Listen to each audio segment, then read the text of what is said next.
Xoş gəlmisiniz bizim bu qısa və məncə çox maraqlı, dərin təhlilimizə. Bugün biz, necə deyərlər, qısa bir idman xəbərinin arxasına boylanacağıq və o xəbərin arxasındakı əsl gərginliyi, o strateji oyunları anlamağa çalışacağıq. Aha, dəqiq. Çünki məsələ heç vaxt sadəcə qısa bir xəbər başlığından ibarət olmur. Ay sağ ol. Yaxşı, gəlin bunu aydınlaşdıraq.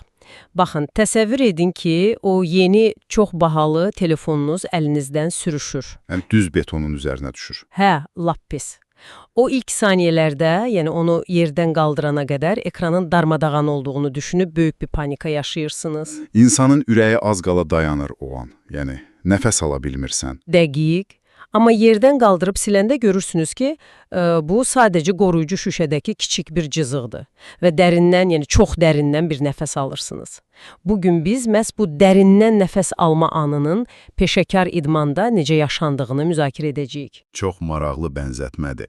İspaniyanın Atletico klubunun ulduz hücumçusu Julian Alvarez Arsenal'la qarşı oyunda ayağına çox güclü bir zərbə alır. Və kəskin ağrılarla meydanı vaxtından əvvəl tərk edir. Bəli, və bu xüsusən də bütün sistemin bir oyunçu ətrafında qurulduğu komandalar üçün əsl fəlakətdir. Əlbəttə, Alvarez'in yerdə qaldığı o saniyələr, belə deyək, təkcə oyunçu üçün deyil, bütün klub rəhbərliyi üçün fəlakət ssenarisidir. Burada ən diqqət çəkən məqam odur ki, hamı zehni olaraq çökür. Elə bilirlər, hər şey bitdi. Amma sonra həkimlərdən xəbər gəlir ki, yox, zədət ciddi deyil, bu sadəcə bir əzilmədir. Bax, bu elə bayaq dediyiniz o telefonun sadəcə cızıqla qurtulması anıdır. Aha, eynən odur. Komanda biz məhv olduq fikrindən çıxıb birdən böyük fəlakətdən qurtulduq nöqtəsinə sıçrayır. Və maraqlısı budur ki, bu qurtuluş hissi soyunub geyinmə otağında hər cür motivasiya nitqindən daha güclü işləyir. Psixologiyada bu mexanizm çox güclüdür. Beyin o böyük təhlükənin keçdiyini anlayanda güclü adrenalin ifraz edir və klub rəhbərliyi də bu fürsəti qaçırmır. Yəni o emosional yüksəlişdən dərhal istifadə edirlər. Dəqiq. Klub rəsmisi Matteo Alemani'nin heç vaxt itirmədən o nikbin açıqlamanı verməsi, yəni qarşıdakı finala hələ 6 gün qaldığını deməsi heç də təsadüfi deyil. Onlar sadəcə azərkeşləri sakitləşdirmirlər. Həm də yaranmış o müsbət enerjini komanda daxilində strateji olaraq yönləndirirlər, düzdür? Ay sağ ol. Mövcud böhranı əslində bir fürsətə çevirirlər. Oyunçular da var gücü ilə məşqə köklənirlər. O 6 gün məsələsi də əslində çox qəribə bir zaman çərçivəsidir. Yəni, bir tərəfdən finala hazırlaşmaq üçün bəs qədər vaxt kimi görünür. Digər tərəfdənsə, zədəli oyunçunun bərpası üçün göz qırpımı qədər qısadır. Hə, həddindən artıq qısadır. Və məsələnin ən maraqlı yeri də elə budur.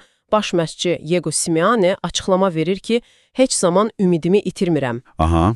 Bəs sizcə bu doğrudan da daxili inamın göstəricisidir?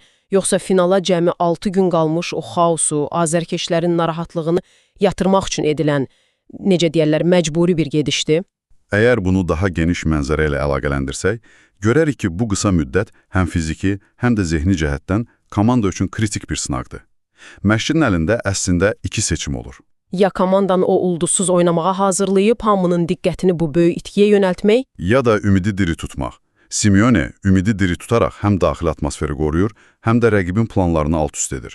Açıq şəkildə rəqibə mesaj verir ki, biz B planına keçməmişik, hələ də əsas silahımızla gəlirik. Yəni o, sadəcə tibbi bərpa prosesini yox, həm də komandanın inancını idarə edir. Çox ağıllı gedişdir. Tamam Diclə.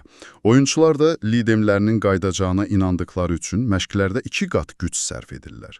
Yəni o 6 gün artıq reabilitasiyadan çıxır, mental dayanıqlılıq sınağına çevrilir.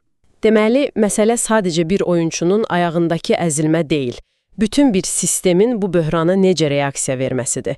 Biz sizin üçün bu qısa idman xəbərinin arxasındakı mənzərəni açdıq, o qorxulu zədəni, sonraki rahatlamanı və rəhbərliyin bunu necə psixoloji silaha çevirdiyini təhlil etdik.